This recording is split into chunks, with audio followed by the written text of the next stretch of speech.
పొదుపుకి పిసినారితనానికి వ్యత్యాసం ఏంటి? సంపాదించటానికి ముందే మనం పొదుపు నేర్చుకోవాలి.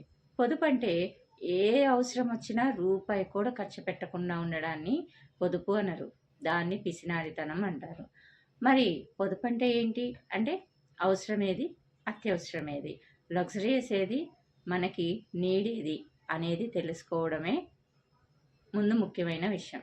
అండ్ నెక్స్ట్ వచ్చేసి మనం మన దగ్గర ఉన్న ఒక 10 రూపాయల్లో నుంచి ఒక్క రూపాయి అయినా దాయగలిగామంటే అది పొదుపు. అసలు 10 రూపాయల్లో 9 రూపాయలు దాచి ఒక్క రూపాయి ఖర్చు పెట్టడాన్ని పిసినారితనం అని అంటారు. ఈ వ్యత్యాసం తెలిస్తే మనం సంపాదించకపోయినా కానీ భాగ్యవంతులమే అవుతాము. రూపాయి ఒకప్పుడు ఎలా అంటే అమ్మవాళ్ళు మన అన్నం వండడానికి గిన్నెలో బియ్యం వేసినప్పుడు ఆ బియ్యంలో నుంచి ఒక గుప్పెడు తీసేవాళ్ళు. ఆ గుప్పెడు తీస్తున్నాం కదా అని ఎక్స్ట్రా వేసేవాళ్ళు కాదు. వేసిన బియ్యంలో నుంచే నలుగురికి వేసినప్పుడు ఒక గుప్పెడు తీసి పక్కన పెట్టేవాళ్ళు. అంతేగాని గుప్పెడు తీస్తున్నాం కదా అని చెప్పేసి గుప్పెడు ఎక్స్ట్రా వేసి ఆ గుప్పెడు తీయరు.